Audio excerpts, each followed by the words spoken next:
Washed with decolorized paint of steel blue is the isosceles triangle roof, attached to the high walls of red-white hue. With its front, Midas-touched lad stands aloof, though many think this is where magic begins. For youths in checkered purple livery, around this mighty gymnasium, ring lies the humble abode of scholarly. Towering sundry trees engulf the rooms, bucolic view in urban setting, with weaver ants freely bite, ouch and loom, and the caterpillars parachuting. Linen walls and slippery cement floors, from old AC water leaks in summery, and sun's gutters waterfalls when rainy. So despite the uproar and the deplore, oh wait, gone the old when new came to explore. Walking down the long hall, the students heard booming voices like a market at noon. Talks of pre-calculus pretty much blurred by unprepared students asking for boon.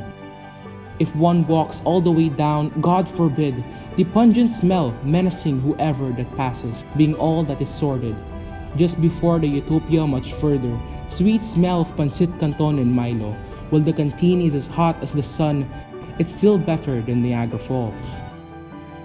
Round the walls and corners flaked yellow hues, souls whose grin and howling echoed, heard far and wide, scribbling, cackling of the mind's woes, and cackled of puns and jokes and foolish theater. Robes of salmon pink displayed, grey pants walk, beneath the roofs near collapsing they talk. Paddling through the heat of hell, comrades march, headed to their clustered rooms they charge. And wandering the streets of puddled roads stand a giant, robust and daring.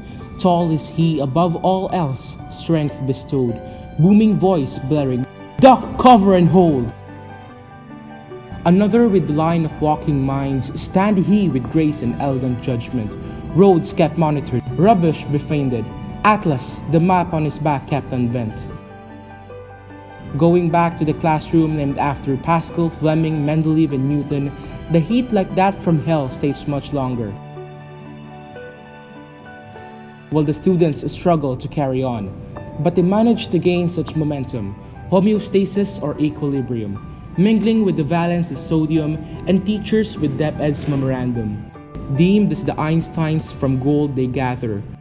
Within the cube expectations shatter, illusion of toe-to-toe brainiac fray, evanescence as cramming scenes come to play, anarchy flying empty worksheets, panicking students before 7 hits. As they catches up is no mean feat, well don't forget their upbeat wellness beats. Time is worth 1,000,000,000,000 bars of silver, for outside the room too they must suffer, emulating different characters and battling different formulae. Indeed, this school is a battlefield. Tact and sheer effort were their only shield. After their daily classical battles, phobias in their hearts begin to rattle. With the coming of Hell Weeks, they panic. Teams are up with panoramic antics. Reviewers incite as coffee blood flow, awake till midnight while their eye bags glow, all to survive the quarterly crisis and retract their weighted sleep abyss. Years after, door to new world was opened, and students had all the world's excitement. It was a whole life's bittersweet end, and all of them hoped for all that's clement. But despite a lifetime's worth of ordeals, there too were successes and thrills. For the 6 years that they actively roam in what was once their school, now they call home. And when the day ends, all must rest and dream. This few shall not, and ought the light not dim. For they shall read and study and work stiff, their minds running, churning tomorrow's riff.